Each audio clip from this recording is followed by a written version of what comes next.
박성민 목사의 매일 큐티 묵상입니다. 예레미야 2장 29절로 37절입니다.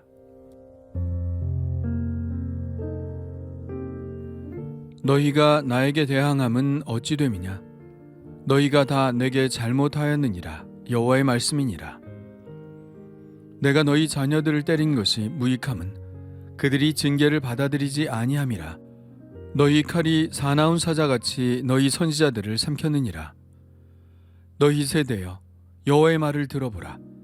내가 이스라엘에게 광야가 되었었느냐? 캄캄한 땅이 되었었느냐? 무슨 이유로 내 백성이 말하기를 우리는 노였으니 다시 주께로 가지 아니하겠다 하느냐? 처녀가 어찌 그의 폐물을 입겠느냐? 신부가 어찌 그의 예복을 입겠느냐? 오직 내 백성은 나를 잊었나니 그 날수는 셀 수 없거늘. 내가 어찌 사랑을 얻으려고 내 행위를 아름답게 꾸미느냐? 그러므로 내 행위를 악한 여자들에게까지 가르쳤으며 또 내 옷단에는 죄 없는 가난한 자를 죽인 피가 묻었나니 그들이 담 구멍을 뚫었기 때문이 아니라 오직 이 모든 일 때문이니라.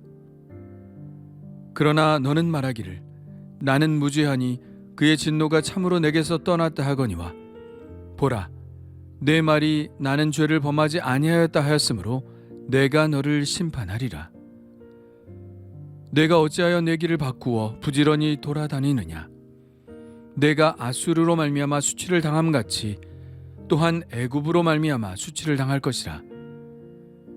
내가 두 손으로 내 머리를 싸고 거기서도 나가리니 이는 내가 의지하는 자들을 나 여호와가 버렸으므로 내가 그들로 말미암아 형통하지 못할 것임이라. 아멘. 29절에 하나님은 이스라엘을 향하여 나에게 대항하였다라고 말씀하시는데요. 이것은 구체적으로 어떤 행위를 말하는 것일까요? 30절에 이렇게 말씀하십니다. 너희 칼이 사나운 사자같이 너희 선지자들을 삼켰느니라. 하나님께서 보낸 선지자들을 그들이 죽인 악한 행위를 말씀하시는 것이죠. 선지자들을 죽인 행위는 분명 하나님께 대항하는 행동입니다. 하나님은 이스라엘의 죄에 대하여 징계하셨습니다. 그것은 그야말로 징계죠. 정신을 차리고 돌아오라는 뜻입니다. 그것에 대해서 하나님은 선지자들을 통해서 이것이 하나님의 징계다 라고 말하게 했을 것입니다. 그러나 그들은 그 징계를 받아들이지 않았고 오히려 하나님의 징계의 메시지를 전하는 귀찮은 경고자들을 죽여버렸습니다.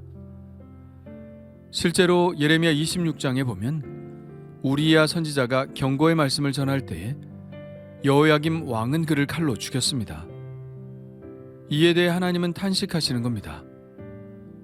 너희가 나에게 대항함은 어찌 됨이냐?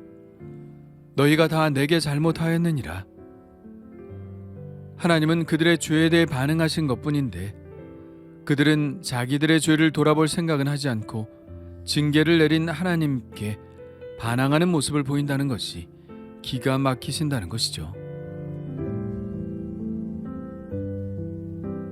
하나님은 계속해서 이해할 수 없으시다는 듯한 표현을 하십니다. 부모가 자식에게 가끔 그런 이야기를 할 때가 있죠. 내가 널 위해 뭘 못해준 게 있니? 해달라는 거 다 해줬는데 뭐가 부족해서 이렇게 말썽을 피워? 이런 분위기입니다. 하나님은 하소연하시듯이 당신의 말을 들어보라고 하십니다. 내가 이스라엘에게 광야가 되었었느냐? 캄캄한 땅이 되었었느냐?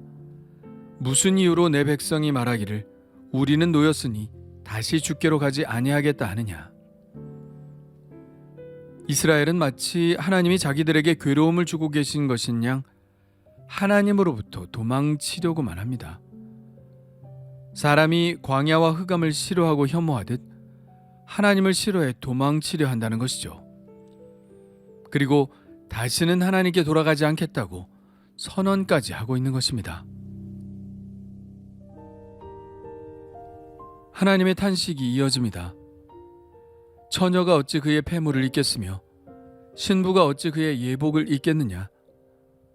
오직 내 백성은 나를 잊었나니 그 날수는 셀 수 없거늘.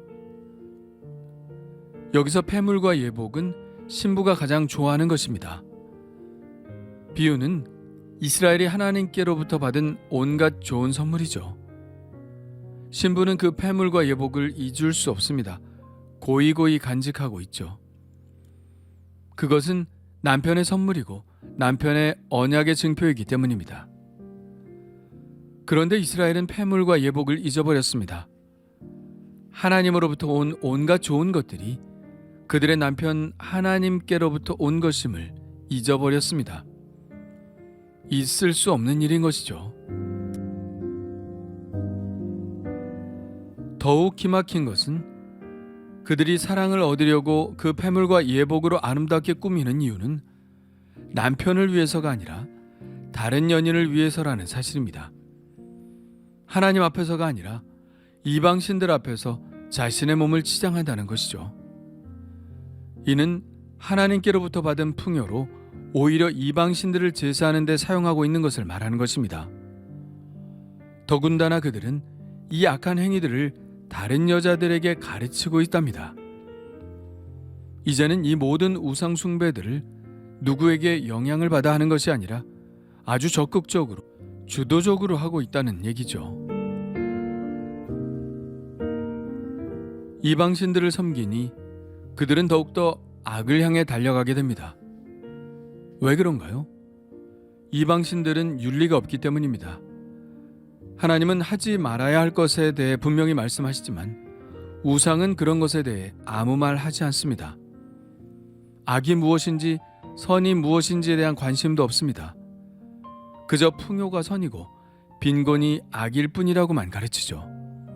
그래서 개인의 풍요를 향한 길을 거침없이 달려가게 합니다. 34절의 하나님의 지적은 무엇인가요? 내 옷단에는 죄 없는 가난한 자를 죽인 피가 묻었다고 말씀합니다. 가난한 자를 왜 죽였을까요? 그들이 먹을 것을 훔치려고 담구멍을 뚫었기 때문일까요? 그렇지 않다고 말합니다.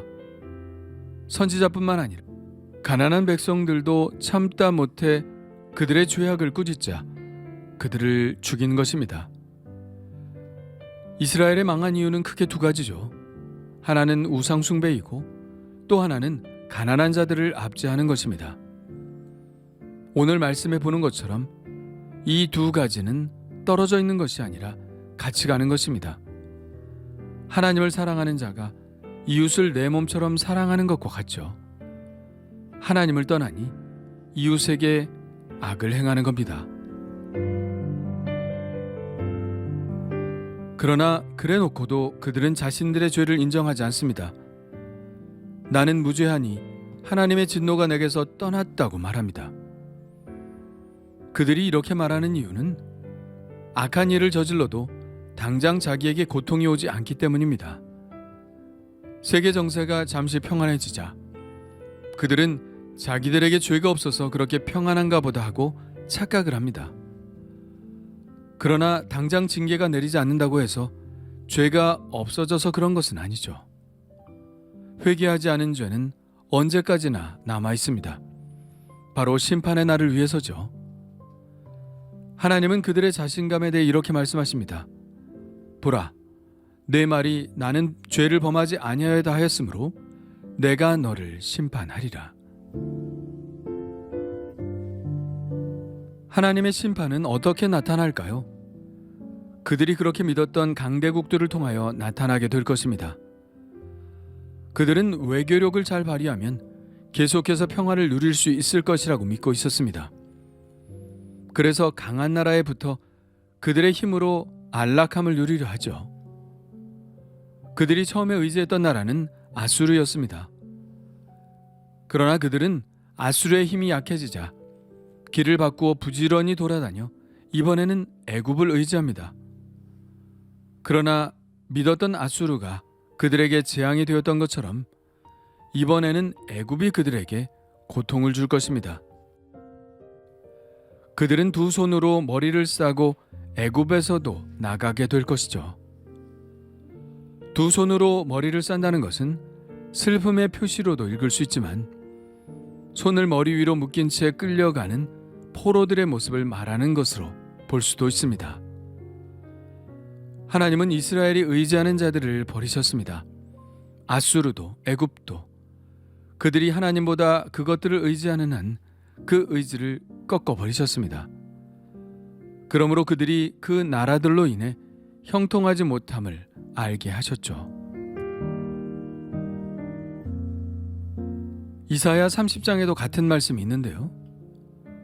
그들이 바로의 세력 안에서 스스로 강하려 하며 애굽의 그늘에 피하려 하여 애굽으로 내려갔으되 나의 입에 묻지 아니하였도다. 그러므로 바로의 세력이 너희의 수치가 되며 애굽의 그늘에 피함이 너희의 수욕이 될 것이라. 이것은 유다 왕 히스기야 때에 일어난 일입니다. 히스기야의 아버지인 아하스 왕은 아수르의 위협에 맞서 친아수르 정책을 취하였지만 실제로는 별다른 도움을 얻기는커녕 피해만 입게 되었습니다. 히스기야는 왕이 되자 아버지의 외교 정책을 뒤엎고 친애굽, 반아수르 정책을 취했는데 이 시기는 아수르의 사르곤 2세가 죽고 아들 사네립이 등극한 시기로 수년간 아수르의 압박이 느슨해진 상황이었습니다. 이사야는 히스기야의 이 정책이 하나님의 뜻과는 맞지 않는 것이라고 비판하고 있는 것이죠. 실제로 이때 애굽은 국내 사정으로 아수르에 대항할 힘이 전혀 없었습니다. 결국 애굽의 그늘에 피함이 이스라엘에게는 수욕이 되었죠. 친애굽 정책을 취한 유다에 대해서 아수르는 예루살렘을 침공하게 되니까요. 예레미야는 이때를 생각하며 아수르도 의지하지 말고 애굽도 의지하지 말라고 말하고 있습니다. 아수르는 패망했고 애굽은 요시야 사후 그 아들 유다 왕 여호아스를 애굽으로 사로잡아가 버렸습니다. 강대국을 의지한다는 것이 얼마나 어리석은 일인지를 보여준 것이죠. 그들의 잘못은 결국 하나님을 떠났다는 데 있습니다. 하나님의 경고와 징계에 귀를 막고 강해 보이는 나라를 의지하다가 여기서도 버림을 받고 저기서도 배신을 당하게 된 것입니다. 이 얼마나 큰 수치인가요? 세상에는 강한 자도 많고 높은 자도 많지만 그것들이 우리들의 궁극적인 의지가 되어서는 안 됩니다. 하나님처럼 우리를 사랑하는 분 없고 하나님처럼 끝까지 우리의 편이 되어주시는 분도 없습니다. 세상은 자기가 필요할 때에는 우리와 동맹을 맺지만 우리가 필요치 않을 때는 가차없이 내버리는 것이 세상입니다. 그러나 하나님은 그렇지 않으시죠. 끝까지 우리를 지키시고 징계하셔도 싸매시고 끝까지 사랑으로 돌보시는 분입니다. 그 하나님을 떠나 우리가 어디로 가겠습니까? 오직 그 변함없는 사랑 안에 머물며 살기를 원합니다.